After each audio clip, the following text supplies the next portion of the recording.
Chapter 20. 20 is the age of service to the Lord. 20 is the age of service to the Lord. For 20 was the age when the Levites were allowed to work for the service of the house of the Lord. 2 Chronicles 23 and 24. And 20 was the age when the priests were allowed to oversee the work of the house of the Lord. Ezra 3 and 8. And now the work of the house has been handed to his servants to complete the works of the Lord. For the tabernacle was built in 20. For the tabernacle was held by 20 boards on the north and south side of the covenant. Exodus 26 and 18.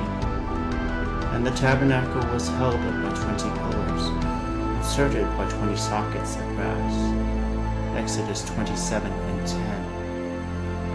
And the temple was built in 20, in semblance of the kingdom to come. And then he prepared an inner sanctuary within the house in order to place there the ark of the covenant of the Lord. The inner sanctuary was 20 cubits in length, 20 cubits in width, and 20 cubits in height, and he overlaid it with pure gold. 1 Kings 6 and 19. And the cherubim of the covenant was built in 20. The wingspan of the cherubim was 20 cubits. The wing of one of 5 cubits touched the wall of the house, and its other wing of 5 cubits touched the wing of the other cherubim. 2 Chronicles 3 and 11. For the framework of the cherubim formed 20. And the altar of bronze was in semblance of 20. 20 cubits in length and 20 cubits in width.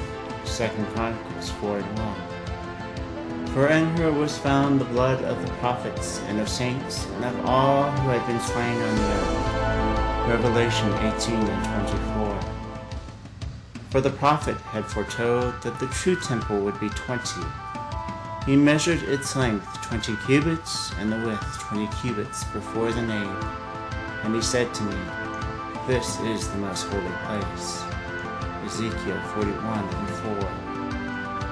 And 20 was the age to fight for his kingdom. For Moses was commanded by God to take a census of the people from 20 years old and upward. Numbers 26 and 1. For the Lord commanded each man of 20 and upward to give to the kingdom of God. Exodus 30 and 14. And the men who were 20 and upward were ordered to fight for the land. Numbers 1 and 45.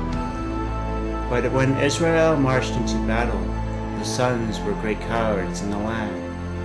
So the Lord's anger burned in that day, and he swore, saying, "None of the men who came up from Egypt, from 20 years old and upward, shall see the land which I swore to Abraham, to Isaac, and to Jacob. For they did not follow me fully, except Caleb the son of Jephunneh the Kenizzite, and Joshua the son of Nun, for they have followed the Lord fully." So the Lord's anger burned against Israel, and he made them wander in the wilderness 40 years, until the entire generation of those who had done evil in the sight of the Lord was destroyed. Numbers 32 and 9. And now that the end has drawn near, the war of Satan's servants shall begin. For in the year of 2012 the final battle on earth shall be fought, and those who have done evil in the sight of the Lord shall gather and fight the last battle in shame. Behold, I am coming like a thief. Blessed is the one who stays awake and keeps his clothes, so that he will not walk about naked, and men will not see his shame. And they gathered them together to the place which in Hebrew is called Armageddon. Revelation 16.